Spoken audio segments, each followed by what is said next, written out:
Hello, welcome to Market Discussion of the Day. Today, June 15, 2026. Monday ആണ്, പുതിയൊരു വീക്കാണ്. So പുതിയൊരു വീക്കിലോട്ട് പോകുന്നതിന് മുന്നേ ആയിട്ട് നമ്മളുടെ പുതിയ ബാച്ച്, ഫ്രീ ആയിട്ട് ഫോറക്സ് ട്രേഡിംഗ് പഠിപ്പിക്കുന്ന ബാച്ച് ഈ ആഴ്ച വീണ്ടും, അതായത് ഇന്ന് വീണ്ടും സ്റ്റാർട്ട് ചെയ്യുന്നതായിരിക്കും. ഓക്കെ, സോ രാത്രി ഇന്ത്യൻ ടൈം 8:30 മണിക്കാണ് ക്ലാസ്സസ് നടക്കുന്നത്. 7 ദിവസത്തെ ക്ലാസ് ആയിരിക്കും. സോ നമുക്ക് ഓൾറെഡി എന്താ പറയുക, നമ്മൾ ഗ്രൂപ്പൊക്കെ ഫോം ചെയ്ത് പോയിക്കൊണ്ടിരിക്കുന്നു. സോ ഇനിയും ഈ ഒരു ക്ലാസ്സിൽ ജോയിൻ ചെയ്യണം എന്നുള്ള ആൾക്കാർക്ക് എൻ്റെ ഡിസ്ക്രിപ്ഷൻ ബോക്സിൽ നമ്പർ ഉണ്ടാവും. എനിക്ക് മെസ്സേജ് അയച്ചു കഴിഞ്ഞാൽ ബാക്കി കാര്യങ്ങൾ ഞാൻ കോർഡിനേറ്റ് ചെയ്യുന്നതായിരിക്കും, എടുത്ത് ഓർമ്മിപ്പിച്ച് പോവുകയാണ്. ഓക്കെ, സോ എനിക്കൊരു റിക്വസ്റ്റ് എന്താ വെച്ചാൽ, നിങ്ങൾ ഇതൊരു ബിഗിനർ ലെവലിലൊരു കോഴ്സാണ്, ഒരു അഡ്വാൻസ് ലെവലിലൊരു കാര്യങ്ങളൊന്നും ഞാനിവിടെ പറയുന്നില്ല. ഓക്കെ, അതുപോലെ തന്നെ അതുകൊണ്ടിട്ട് തന്നെ ഒരു ബിഗിനർ ലെവലിൽ നിൽക്കുന്ന ആൾക്കാർ മെസ്സേജ് അയക്കുന്നതായിരിക്കും കുറച്ചുകൂടെ ബെറ്റർ ആയിട്ടുള്ളൊരു കാര്യം. ഓക്കെ, അതേപോലെ ഈ ഒരു 7 ദിവസവും നിങ്ങൾക്ക് ക്ലാസ്സിൽ ജോയിൻ ചെയ്യാൻ പറ്റുന്നുണ്ടെങ്കിൽ മാത്രം കോൺടാക്റ്റ് ചെയ്യുക എന്നുള്ളതിൻ്റെ റിക്വസ്റ്റ് മാത്രമാണ്. Okay, so coming to market discussion, coming to fundamental side. നമുക്കറിയാം, മാർക്കറ്റിൽ നിന്ന് ഭയങ്കരമായൊരു മൂവ്മെൻറ്റ് ഓൾറെഡി നമ്മൾ രാവിലെ ഇന്ത്യയിൽ എഴുന്നേറ്റപ്പോൾ തന്നെ വലിയൊരു മൂവ്മെൻറ്റ് അല്ലേ, 4322 ആയിരുന്നു ഞാൻ എഴുന്നേറ്റപ്പോൾ കണ്ടത്. ഓക്കെ, സോ മാർക്കറ്റ് വെള്ളിയാഴ്ച അവസാനിച്ചത് 4221 റേഞ്ചിലും, ഇന്ന് തുടങ്ങിയത് മാർക്കറ്റ് 4268, ഓൾമോസ്റ്റ് ഒരു 500 പിപ്പിൻ്റെയൊക്കെ ഗ്യാപ്പിലാണ് ആക്ച്വലി മാർക്കറ്റ് ഇന്ന് ഓപ്പൺ ആയത് പോലും. ഓക്കെ, സോ അതിന് ഒരുപാട് പൊളിറ്റിക്കലായിട്ടുള്ള കുറച്ച് റീസൺസ് ആണ് മെയിനായിട്ടും നമുക്ക് മനസ്സിലാക്കേണ്ടത്. അതിൽ മെയിനായിട്ടുള്ള കാര്യം ഇറാനും US തമ്മിലുള്ളൊരു പീസ് ഡീലാണ്. ഓക്കെ, സോ ആ പീസ് ഡീലിലൂടെ നമ്മുടെ US ഡോളർ വീക്കൻ ആവുകയും, ഓക്കെ, ഇൻവെസ്റ്റേഴ്സ് ഗോൾഡിലോട്ട് പൈസ കൂടുതൽ ഇൻവെസ്റ്റ് ചെയ്തു എന്നുള്ളതാണ് നമ്മൾ മനസ്സിലാക്കേണ്ട മെയിനായിട്ടുള്ള കാര്യം എന്ന് പറഞ്ഞു കഴിഞ്ഞാൽ. ഓക്കെ, സോ ബേസിക്കലി പീസ് ഡീലുകൾ ഉണ്ടാകുമ്പോൾ മാർക്കറ്റ് കാമാവുകയാണ് ചെയ്യേണ്ടത്. പ്രത്യേകിച്ച് ഗോൾഡിൻ്റെ കൗണ്ടർ താഴോട്ടാണ് പോകേണ്ടത് നമ്മൾ ഇതുവരെ കണ്ടത് വെച്ചിട്ട്, അല്ലേ. ബട്ട് എന്താ പറയുക, ഓൾമോസ്റ്റ് നമ്മളുടെ ക്രൂഡ് ഓയിൽ ഓൾമോസ്റ്റ് 4% ഡ്രോപ്പ് ആയിട്ടുണ്ട്. ഇത് ക്രൂഡ് ഓയിലിൻ്റെ ചാർട്ടാണ്. ക്രൂഡ് ഓയിൽ കഴിഞ്ഞ ആഴ്ചയൊക്കെ 95, അതിൻ്റെ മുന്നത്തെ 100, 100ൻ്റെ 110 ഒക്കെ പോയിക്കൊണ്ടിരുന്ന ക്രൂഡ് ഓയിൽ പെർ ബാരലിൻ്റെ റേറ്റ് ഇപ്പോൾ വെറും $78. ഓക്കെ, സോ ഈ ഒരു ന്യൂസ് വന്നതിന് ശേഷം, സോ അത് ആ ഒരു റീസൺ ഭയങ്കരമായി, അതായത് ഈ ഒരു ക്രൂഡ് ഓയിലിൻ്റെ റേറ്റ് കുറഞ്ഞപ്പോൾ ആൾക്കാർ എന്ത് സംഭവിച്ചു, ആൾക്കാർ ബേസിക്കലി ക്രൂഡ് ഓയിലിൻ്റെ റേറ്റ് കൂടിയത് കൊണ്ടിട്ടാണ് ഗോൾഡിൻ്റെ റേറ്റ് ഇപ്പോൾ താഴോട്ട് പോയത്. അതെന്തുകൊണ്ടാണെന്നൊക്കെയുള്ള കാര്യങ്ങൾ നമ്മൾ എല്ലാ ദിവസവും സംസാരിക്കാറുണ്ട്. ജസ്റ്റ് ഞാനൊന്ന് പറഞ്ഞു പോവാം, ഓക്കെ, പുതിയ ആൾക്കാർക്ക് വേണ്ടിയിട്ട്. കാരണം ബേസിക്കലി ക്രൂഡ് ഓയിലിൻ്റെ റേറ്റ് കൂടുന്നതിനനുസരിച്ച് ഇൻഫ്ലേഷൻ കൂടി, അല്ലേ. സോ ഇൻഫ്ലേഷൻ കൂടുന്നതിനനുസരിച്ചിട്ട് ഫെഡിന് ഒരിക്കലും ഇൻട്രസ്റ്റ് റേറ്റ് കുറയ്ക്കാനായിട്ടുള്ള പോസിബിലിറ്റി വളരെ കുറവായത് കൊണ്ടിട്ട് ഇൻട്രസ്റ്റ്, അതായത് US ഡോളറിലോട്ട് ആൾക്കാർ ഇൻവെസ്റ്റ്മെൻറ്റ് നടത്തി ഗോൾഡിന് ഈൽഡൊന്നും തരാത്തത് കൊണ്ടിട്ട് തന്നെ ഗോൾഡിലുള്ള എന്താ പറയുക ഇൻവെസ്റ്റ്മെൻറ്റ് എടുത്തിട്ടാണ് നമ്മൾ ആൾക്കാർ നമ്മുടെ US ഡോളറിലോട്ട് ഇൻവെസ്റ്റ് ചെയ്യുന്നത്. ഓക്കെ, സോ അതാണ് മെയിനായിട്ടുള്ള റീസൺ.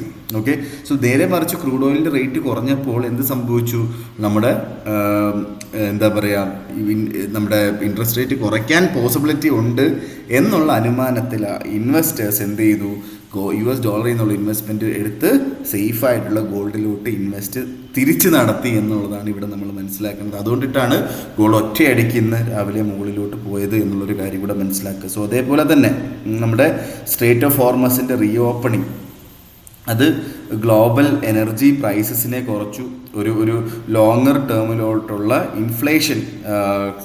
ഇൻഫ്ലേഷൻ ഉണ്ടാകും എന്നുള്ള കാര്യങ്ങളൊക്കെ ഈസാക്കി എന്നുള്ളൊരു കാര്യങ്ങളൊക്കെ നമ്മൾ മനസ്സിലാക്കി പോവുക. ഓക്കെ, സോ ഇതൊക്കെയാണ് ബേസിക്കലി നമ്മൾ പൊളിറ്റിക്കൽ സൈഡിൽ നിന്ന് നമ്മൾ മനസ്സിലാക്കിയിരിക്കേണ്ട കുറച്ച് കാര്യങ്ങൾ. ഞാൻ നമ്മുടെ എക്കണോമിക് കലണ്ടർ ബേസ് ചെയ്തിട്ട് ഈ ആഴ്ചത്തെ ന്യൂസുകൾ എന്തൊക്കെയാണെന്നുള്ള കാര്യം കൂടെ ഞാൻ ജസ്റ്റ് ഒന്ന് പറഞ്ഞു പോവാം. ഓക്കെ, സോ ഈ ആഴ്ച നമുക്ക് ഫോറക്സ് ഫാക്ടറി എടുത്തു കഴിഞ്ഞാൽ നമുക്ക് ഇന്ന് ജൂൺ 15, ഇന്ന് പ്രത്യേകിച്ച് ഭയങ്കര ഇമ്പോർട്ടൻ്റ് ആയിട്ടുള്ള ന്യൂസുകളൊന്നും തന്നെ ഇല്ല എന്നുള്ളൊരു കാര്യം നമ്മൾ മനസ്സിലാക്കാം. ഓക്കെ, സോ നമ്മൾ നാളെ നോക്കുകയാണെന്നുണ്ടെങ്കിൽ നാളെ നമുക്ക് bank of Japan policy rate, bank of ജപ്പാൻ്റെ ഭയങ്കര ഇമ്പോർട്ടൻ്റ് ആണ്. ബാങ്ക് ഓഫ് ജപ്പാൻ ഓൾറെഡി 160 അവിടെ നിൽക്കുകയാണ് ജാപ്പനീസ് യെൻ, അല്ലേ. സോ നാളെ ജാപ്പനീസ് യെന്നിൻ്റെ പോളിസി റേറ്റ് ഉണ്ട്, വളരെ ഇമ്പോർട്ടൻ്റ് ആണ്. സോ ഇന്ന് എന്താ പറയുക, നമ്മുടെ ജാപ്പനീസ് യെന്നിൽ ഓൾറെഡി പൊസിഷൻസ് ഉള്ള ആൾക്കാരാണ് എങ്കിൽ നിങ്ങൾ എന്ത് ചെയ്യണം, എത്രയും പെട്ടെന്ന് ആ പൊസിഷൻസ് ക്ലോസ് ചെയ്യുന്നതായിരിക്കും ഏറ്റവും ബെറ്റർ ആയിട്ടുള്ളൊരു കാര്യം. ഓക്കെ, സോ അതേപോലെ തന്നെ മോണിറ്ററി പോളിസി സ്റ്റേറ്റ്മെൻ്റ് ഉണ്ട്, bank of Japan press conference ഉണ്ട്. സോ ഇതിലൊക്കെ എന്താ സംഭവിക്കുന്നതെന്ന് വെച്ചാൽ ഓൾറെഡി 160 നിൽക്കുന്ന ഈ ജാപ്പനീസ് യെൻ. ഓക്കെ, നമുക്കറിയാം 160 ജാപ്പനീസ് യെൻ നിൽക്കുന്നത്. ഓക്കെ, സോ ജാപ്പനീസ് യെന്നിൻ്റെ ഒരു ചാർട്ടൊക്കെ നമ്മൾ എടുത്തു കഴിഞ്ഞാൽ നമുക്കൊരു മന്ത്ലി ചാർട്ട് എടുക്കാം. ഓക്കെ, നിങ്ങൾക്ക് മനസ്സിലാവാൻ വേണ്ടിയിട്ടാണ്. ഓക്കെ, സോ ഒരു മന്ത്ലി ചാർട്ടൊക്കെ നമ്മൾ എടുക്കുമ്പോൾ നിങ്ങളൊരു കഴിഞ്ഞ കുറച്ച് കാലത്തിനകത്ത് നിൽക്കുന്ന ഏറ്റവും ഒരു ഹൈ പ്രൈസാണിതെന്നുള്ളൊരു കാര്യം മനസ്സിലാക്കുക. ഓക്കെ, ഭയങ്കരമായ ഓവർ ഹൈ പ്രൈസാണ്. ഓൾമോസ്റ്റ് കഴിഞ്ഞ 2 വർഷത്തിൻ്റെ ഇടയ്ക്ക് ഒരു വട്ടം 162 ടച്ച് ചെയ്തിട്ടുണ്ട്. ഇതിപ്പോൾ 160.7 എത്തിയിട്ടുണ്ടായിരുന്നു അല്ലേ. സോ നോക്കാം, അപ്പം വലിയൊരു, അതായത് ഈ നൂറ്റാണ്ടിലെ തന്നെ ഏറ്റവും ഹയസ്റ്റ് പ്രൈസാണ് USD/JPY ഇപ്പോൾ ഒരു 200 പിപ്പ് കൂടെ പോയി കഴിഞ്ഞാൽ നിൽക്കുന്നത്. ഓക്കെ, സോ അവിടെ നിന്ന് മാക്സിമം സെല്ലായിരിക്കാം ഉണ്ടാവുന്നത് എന്നുള്ളൊരു കാര്യം മനസ്സിലാക്കുക. സോ ബേസിക്കലി USD/JPY എന്ന് പറയുന്ന പെയറിൻ്റെ മീനിങ് എന്താ വെച്ചാൽ US ഡോളർ സ്ട്രെങ്തൻ ആവുന്നതിനനുസരിച്ച് USD/JPY മുകളിലോട്ട് പോകും. അതിൻ്റെ മീനിങ് ജാപ്പനീസ് യെൻ എന്ന് പറയുന്ന കറൻസിയുടെ വാല്യൂ കുറയുകയാണെന്നുള്ളതാണ്. ഓക്കെ, സോ ബേസിക്കലി ജാപ്പനീസ് യെന്നിൻ്റെ ഇൻട്രസ്റ്റ് റേറ്റ് ഡിസിഷൻ ഡേയിലും അതേപോലെ തന്നെ അവിടുത്തെ പ്രസ് കോൺഫറൻസ് ഉള്ള ദിവസങ്ങളിലും ബാങ്ക് ഓഫ് ജപ്പാൻ എന്താ പറയുക, ഉറപ്പായിട്ടും ഈ പറയുന്ന ഇൻ്റർവെൻഷൻ ഉണ്ടാവും. ഇൻ്റർവെൻഷൻ എന്ന് പറയുമ്പോൾ എന്താ പറയുക, നമ്മുടെ കറൻസി ജപ്പാനീസ് യെന്നിൻ്റെ കറൻസിയുടെ വാല്യൂ കൂട്ടാനായിട്ട് അവർ കുറേ കാര്യങ്ങൾ ചെയ്യും അല്ലേ. സോ അതിൻ്റെ ഭാഗമായിട്ട് മാർക്കറ്റ് താഴോട്ട് പോയേക്കാം എന്നുള്ളതാണ് എനിക്ക് പറഞ്ഞു പോകാനായിട്ടുള്ളത്. ഓക്കെ, സോ അതുകൊണ്ടിട്ട് തന്നെ നാളെ ഭയങ്കരമായൊരു ഫണ്ടമെൻ്റൽസ് ഉണ്ട്. ടെക്നിക്കൽസ് ബേസിക്കലി 160 മുകളിലാണ് സസ്റ്റെയിൻ ചെയ്യുന്നത് തന്നെയാണ് ജാപ്പനീസ് യെന്നിനകത്തുള്ളതെങ്കിലും നാളെ പെട്ടെന്ന് മാർക്കറ്റ് താഴോട്ട് വരാനായിട്ടുള്ള എല്ലാ പോസിബിലിറ്റിയും ഉണ്ട് എന്നുള്ളൊരു കാര്യം നമ്മൾ മനസ്സിലാക്കുക. ഓക്കെ, സോ എനിവേയ്സ് നമ്മുടെ എന്താ പറയുക, നമ്മുടെ അതിനുശേഷം നമ്മുടെ G7 മീറ്റിംഗ് ഉണ്ട്. Day 2 എനിക്ക് തോന്നുന്നു നാളെയാണ് അത് സ്റ്റാർട്ട് ചെയ്യുന്നത്. ഓക്കെ, സോ അതും ഇമ്പോർട്ടൻ്റ് ആയിട്ട് നമ്മൾ കണക്കാക്കണം. ഓക്കെ, വൈകുന്നേരം 5:45 എല്ലാ വീക്കിലും വരുന്നത് പോലെ ADP വീക്ക്ലി എംപ്ലോയ്മെൻറ്റ് ചേഞ്ച് ഉണ്ട്. സോ ഭയങ്കര ഇമ്പോർട്ടൻ്റ് ആയിട്ടുള്ളൊരു കാര്യമൊന്നും അല്ലത്. ഓക്കെ, സോ മറ്റന്നാൾ നമ്മൾ നോക്കുകയാണെങ്കിൽ നമുക്ക് 11:30 തന്നെ GBPന്ന് CPIയുടെ ന്യൂസ് വരുന്നുണ്ട്. GBPന്ന് അതല്ലാതെ കുറേ ന്യൂസുകൾ വരുന്നുണ്ട്. സോ വ്യാഴാഴ്ച GBPയിൽ രാവിലെ നമ്മുടെ യൂറോപ്യൻ സെഷനകത്ത് കുറച്ചൊന്ന് കെയർഫുള്ളായിട്ടിരിക്കണം എന്നുള്ളൊരു കാര്യം കൂടെ ഞാൻ പറഞ്ഞ് പോവുകയാണ്. ഓക്കെ ഓക്കെ ഓക്കെ ശരി. അപ്പോൾ എനിക്ക് അർജൻറ്റായിട്ട് കുറച്ച് കോള് വന്നു, അപ്പോൾ അതാണ് ഞാൻ ഫോൺ നോക്കിയത്. സോ എനിവേയ്സ് നമുക്ക് മറ്റന്നാൾ 6 മണിക്ക് നമ്മുടെ അണ്ണൻ്റെ സ്പീച്ചുണ്ട്.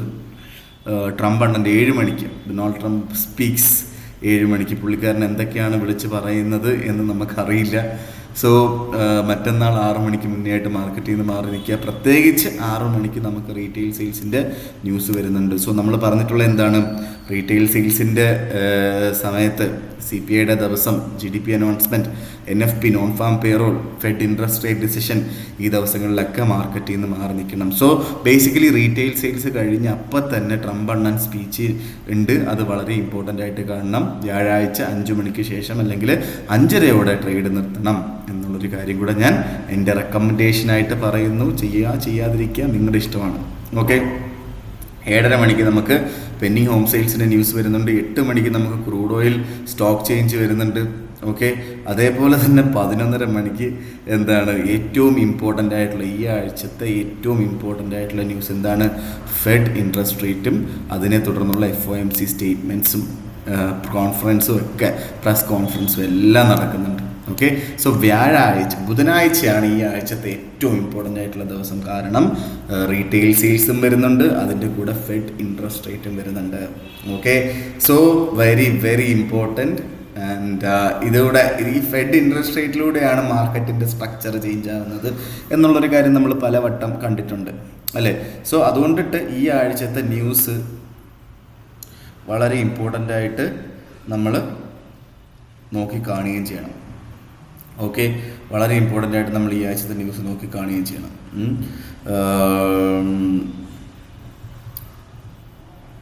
സോ വ്യാഴാഴ്ച ഉച്ചയ്ക്ക് ശേഷം അല്ലെങ്കിൽ വൈകുന്നേരത്തിന് ശേഷം ഒരു 5:30 വരെ ട്രേഡ് ചെയ്യാൻ പാടുള്ളൂ. ഓക്കെ, വ്യാഴാഴ്ച 12 മണി, തേഴ്സ്ഡേ 12 മണി വെളുപ്പാങ്കാലത്ത് ഇപ്പോൾ FOMC പ്രസ് കോൺഫറൻസ് ഉണ്ട്, അതും വളരെ ഇമ്പോർട്ടൻ്റ് ആണ്. വ്യാഴാഴ്ച രാവിലെ 11:30 ക്ലെമൻ കൗണ്ട് ചേഞ്ച് ഉണ്ട് GBPയിൽ. One of the most important ന്യൂസാണ് ക്ലെമൻ കൗണ്ട് ചേഞ്ച്. GBPയിൽ വ്യാഴാഴ്ച 11:30 മണിക്ക് മുന്നേ ആയിട്ട് മാറി നിൽക്കാനായിട്ട് ശ്രമിക്കാം. ഓക്കെ, ഇതെല്ലാം നോട്ട് ഡൗൺ ചെയ്യണം കേട്ടോ, നമ്മളൊന്നും മനസ്സിലാക്കിയിരിക്കുക എന്നുള്ളതെല്ലാം മറന്നു പോകരുത്. ഈ സമയത്ത് ന്യൂസ് ഉണ്ട് എന്നുള്ളത് ഉറപ്പായിട്ടും നമ്മുടെ മാർക്കറ്റ് ഡിസ്കഷനിൽ പറയുന്നുണ്ട്, അന്നത്തെ ദിവസങ്ങളുടെ ന്യൂസുകളൊക്കെ. ഓക്കെ, 4-4:30 തൊട്ട് ഒരു കണ്ടിന്യൂസ് ആയിട്ടുള്ള ന്യൂസുകൾ GBPയിൽ നിന്ന് വരുന്നുണ്ട്, അതും വളരെ ഇമ്പോർട്ടൻ്റ് ആണ്. 11:30ക്കും കുറേ ന്യൂസുകളുണ്ട്. GBPയിൽ ഒന്ന് ശ്രദ്ധിച്ചിരിക്കുക. വ്യാഴാഴ്ച ഗോൾഡിൽ ട്രേഡ് ചെയ്ത് പോവുകയും ചെയ്യാം. ഓക്കെ, വെള്ളിയാഴ്ച പ്രത്യേകിച്ച് ന്യൂസുകളൊന്നും തന്നെ ഇല്ല എന്നുള്ളൊരു കാര്യം മനസ്സിലാക്കുക. 11:30 മണിക്ക് റീറ്റെയിൽ സെയിൽസിന് ന്യൂസ് ഉണ്ട് GBPയിൽ നിന്ന്. ഓക്കെ, പ്രത്യേകിച്ച് വേറെ ന്യൂസുകളൊന്നും തന്നെ ഇല്ല. GBPയിൽ കുറച്ച് രാവിലെയൊക്കെ GIK കൺസ്യൂമർ കോൺഫിഡൻസോ അങ്ങനത്തൊക്കെയുള്ള എന്തൊക്കെയോ ന്യൂസുകളുണ്ട്. ബേസിക്കലി നമ്മുടെ റീറ്റെയിൽ സെയിൽസ് തന്നെയാണ് ഏറ്റവും ഇമ്പോർട്ടൻ്റ് ആയിട്ട് നമ്മളന്ന് നോക്കേണ്ടത്. എന്താണ് വെള്ളിയാഴ്ച നമ്മുടെ GBP. സോ എല്ലാ ദിവസവും ഞാൻ ഈ ആഴ്ച നമുക്കൊരു ഫണ്ടമെൻ്റൽ ഡേ ആയിട്ട് കൺസിഡർ ചെയ്യാൻ പറ്റുന്ന ഒരു വീക്കാണ്. സോ ചാടി ചുമ്മാ കയറി ട്രേഡ് എടുക്കാതിരിക്കുക എന്നുള്ളതും കൂടെ ഞാൻ എടുത്ത് പറഞ്ഞു പോവുകയാണ്. Okay, so coming to market discussion, coming to technical side. So technical side ലോട്ട് വരുമ്പോൾ എനിക്ക് ഫസ്റ്റ് ഓഫ് ഓൾ നമുക്ക് USD JPY ലോട്ട് തന്നെ പോവാം. സോ USD JPY ഇപ്പോൾ കറൻ്റ്ലി ട്രേഡ് ചെയ്തുകൊണ്ടിരിക്കുന്നത് നമുക്കറിയാം 160.07 അല്ലേ. സോ 160.07 അവിടെ നിന്ന് നമുക്ക് ഇവിടെ നിന്നൊരു ഏറ്റവും ബെറ്റർ ആയിട്ടുള്ളൊരു ഓപ്പർച്യൂണിറ്റി എന്ന് പറയുന്നത് നമുക്ക് ഇവിടെ നിന്നുള്ളൊരു സെൽ ഓപ്പർച്യൂണിറ്റി തന്നെയാണ്. ഓക്കെ, സോ ഞാൻ ചെറിയൊരു ടൈം ഫ്രെയിമിലോട്ട് വരുമ്പോൾ ഓക്കെ, സോ 160.2 ലെവലിൽ നിന്നൊക്കെ ഇന്നലെയൊക്കെ ഹൈ പോയപ്പോൾ, വെള്ളിയാഴ്ച അല്ലെങ്കിൽ വ്യാഴാഴ്ചയൊക്കെ ഹൈ പോയപ്പോൾ 160.7558 ആ റേഞ്ചിലോട്ടൊക്കെ ഒന്നുകൂടെ വീണ് കിട്ടിയാൽ ഗോൾഡൻ ഓപ്പർച്യൂണിറ്റി ആയിട്ട് എടുക്കുക. അവിടുന്ന് ചെറിയ ലോട്ടുകൾ സെല്ല് ചെയ്ത് സ്റ്റാർട്ട് ചെയ്യാം നമുക്ക്. ഓക്കെ, ലോങ്ങർ ടേമിലോട്ട് ഇപ്പോൾ നാളെ നമുക്ക് ന്യൂസ് ഉണ്ട്, വളരെ ഇമ്പോർട്ടൻ്റ് ആണ്. ന്യൂസ് ടൈമിൽ മാറി നിൽക്കണം എന്നാണ് ഞാൻ റെക്കമെൻഡ് ചെയ്യാറുള്ളത്. പക്ഷേ മോസ്റ്റ് പ്രോബബ്ലി എന്താ പറയുക, ഇൻട്രസ്റ്റ് റേറ്റ്, ബാങ്ക് ഓഫ് ജപ്പാൻ്റെ ഇൻട്രസ്റ്റ് റേറ്റ് ആയതുകൊണ്ടിട്ടും ഇപ്പോൾ ഈ പറയുന്ന നമ്മളുടെ ന്യൂസുകൾ വെച്ചിട്ട് US ഡോളറിൻ്റെ വാല്യൂ കുറയുന്നത് കൊണ്ടിട്ടും നമുക്ക് എന്ത് മനസ്സിലാക്കാം, ഈ പറയുന്ന bank of Japan interest rate എന്താ പറയുക, ബാങ്ക് ഓഫ് ജപ്പാൻ്റെ ആ ഒരു ന്യൂസിലൂടെ ആക്ച്വലി നമ്മുടെ USD JPY താഴോട്ട് പോകാനുള്ള പോസിബിലിറ്റി വളരെ കൂടുതലാണ്. Because bank of Japan interventions ഉണ്ടാവും, അതേപോലെ തന്നെ US ഡോളറിൻ്റെ വാല്യൂ കുറഞ്ഞുകൊണ്ടിരിക്കുകയാണ്. സോ ബേസിക്കലി ഒരു ലോങ്ങർ ടേമിലൂടെ നിങ്ങൾക്ക് പ്ലാൻ ചെയ്യാവുന്നതാണ് USD JPYയിൽ ഉള്ളൊരു സെൽ ഓപ്പർച്യൂണിറ്റി. ഓക്കെ, സോ ഈ ഒരു പോയിന്റിൽ നിന്നൊക്കെ സെല്ല് ചെയ്യുന്ന ആൾക്കാർ ഇന്നലെ നമ്മൾ നേരത്തെ 160.60 മുകളിൽ വേണം സ്റ്റോപ്പ് ലോസ് വെക്കാൻ എന്നുള്ളൊരു കാര്യം കൂടെ ഞാൻ പറഞ്ഞു പോകുന്നു. വേണമെങ്കിൽ ലോങ്ങർ ടേമിലോട്ട് നിങ്ങൾക്ക് ഹോൾഡ് ചെയ്യാൻ പറ്റുന്ന ഒരു പൊസിഷൻ കൂടിയാണ് നമ്മുടെ USD JPYയിൽ ഇന്നുള്ള പൊസിഷൻ എന്ന് പറഞ്ഞു കഴിഞ്ഞാൽ. ഇല്ലെങ്കിൽ നിങ്ങൾക്ക് ചെറിയ പ്രോഫിറ്റ് എടുത്ത് മാറുന്നത് കൊണ്ടിട്ടും തെറ്റില്ലാത്ത കാര്യമാണ്. പക്ഷേ എൻ്റെ അടുത്ത് ചോദിച്ചാൽ ഇതൊരു ഗോൾഡൻ ഓപ്പർച്യൂണിറ്റി ആയതുകൊണ്ടിട്ട് വേണമെങ്കിൽ നിങ്ങൾക്കത് ഹോൾഡ് ചെയ്ത് പോവുകയും ചെയ്യാം. ഓക്കെ, സോ ഇതാണ് എനിക്ക് USD JPYയിൽ പറയാനായിട്ടുള്ളത്. നേരെ നമ്മൾ യൂറോയിലോട്ട് വരാം. യൂറോ 1.1602 നിൽക്കുന്നു. യൂറോ ബേസിക്കലി ഒരു അപ് ട്രെൻഡിലോട്ടാണ്, നമുക്ക് ട്രെൻഡ് മാറിയിട്ടുണ്ട്, ട്രെൻഡ് അപ് ട്രെൻഡാണ്. സോ 1.1600 മുകളിലായിട്ട് മാർക്കറ്റ് സസ്റ്റെയിൻ ചെയ്യുന്നത് കണ്ടാൽ അവിടെ നിന്ന് ബൈ ചെയ്ത് മുന്നോട്ട് പോകാം. സ്റ്റോപ്പ് ലോസ് 1.1570 താഴെയായിട്ടും ടേക്ക് പ്രോഫിറ്റ് 1.1680 എവിടെയൊക്കെ നമുക്ക് ടേക്ക് പ്രോഫിറ്റ് വെച്ച് പോവുകയും ചെയ്യാം. ഓക്കെ, സോ ബേസിക്കലി 11:30 മണിക്കുള്ള ക്യാൻഡിലും 1.1600 മുകളിൽ തന്നെ ആണ് എങ്കിൽ നമുക്ക് അവിടെ നിന്ന് ചെറിയ തോതിൽ ബൈ ചെയ്ത് യൂറോ എടുത്ത് പോവുകയും ചെയ്യാം. ഓക്കെ, സോ നേരെ നമ്മൾ GBP USDയിലോട്ട് വരാം. GBP USD 1.3444 നിൽക്കുന്നു. ബേസിക്കലി നമ്മൾ നേരത്തെ പറഞ്ഞതുപോലെ 1.3400 അവിടെയൊക്കെ കിട്ടിക്കഴിഞ്ഞാൽ അവിടെ നിന്ന് ബൈ ചെയ്ത് മുന്നോട്ട് പോകുന്നതായിരിക്കും ബെറ്റർ. കാരണം ട്രെൻഡ് അപ്പാണ്, സെല്ല് ചെയ്യണം എന്ന് എനിക്ക് ഒരു ഓപ്പർച്യൂണിറ്റി ഉണ്ട്, പക്ഷേ ഞാൻ പറയുന്നില്ല. കാരണം ട്രെൻഡിന് എഗെയിൻസ്റ്റ് ആയിട്ട് നിൽക്കാതിരിക്കുക എന്നുള്ളതാണ് നമ്മൾ ഏറ്റവും ഇമ്പോർട്ടൻ്റ് ആയിട്ട് നോക്കി പോകേണ്ട കാര്യം. സോ 1.3400 അവിടെ നിന്ന് ബൈ ചെയ്യുന്ന ആൾക്കാർ സ്റ്റോപ്പ് ലോസ് വന്നിട്ട് 1.3350 താഴെയായിട്ടൊക്കെ നമുക്ക് സ്റ്റോപ്പ് ലോസ് വെച്ച് പോവുകയും ചെയ്യാം.